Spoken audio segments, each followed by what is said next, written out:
only supposed to have 25 grams of sugar a day. The American Heart Association, that's what they recommend. For breakfast, I'm gonna get me some oatmeal, I'm gonna get some berries, some granola, a little green tea situation on the side. That's probably gonna run you about 15 grams of sugar. So let's go ahead and add that to the daily value, like what we're supposed to have in a day, which is 25 grams.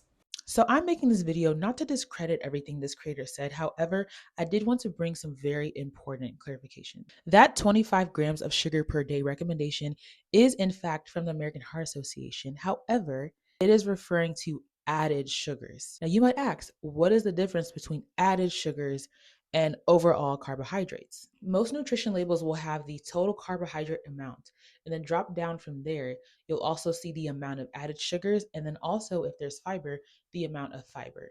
So the confusion with the video is that she goes on to count up the total carbohydrates from each meal and then refers to them as the sugars. So that way, by the end of the day, it looks like this person has gone way over the limit for their 25 grams of sugar per day limit.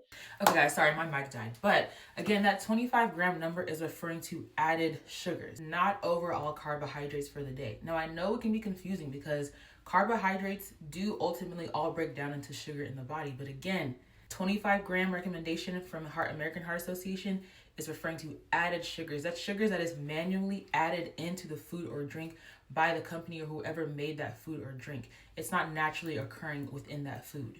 So for example, if I have a plain bowl of oatmeal I made, still cut oats, and I add some berries on top, there's no added sugars in there. Therefore, in the context of this 25 grams of sugar per day recommendation, it would not be categorized under that. It's overall carbohydrates. Now, if I go grab a packet of sugar and add it into my oatmeal, now we're talking added sugars. Or if you get the pre-flavored oatmeals, a lot of times the company has already added sugar into it. So that would be attributed to the 25 grams of sugar recommendation. And then she also did say this in the video, but I do want to emphasize that number is based on like an average of a 2,000 calorie per day diet. And I do want to emphasize that we as a society do tend to overconsume added sugars and carbohydrates as a whole and underconsume protein and fiber. So that being said, it is important to be mindful of your overall carbohydrate intake alongside your added sugars. Stay tuned for the next video. I'll show you how you can actually decipher how many total carbohydrates you should actually be eating for your diet.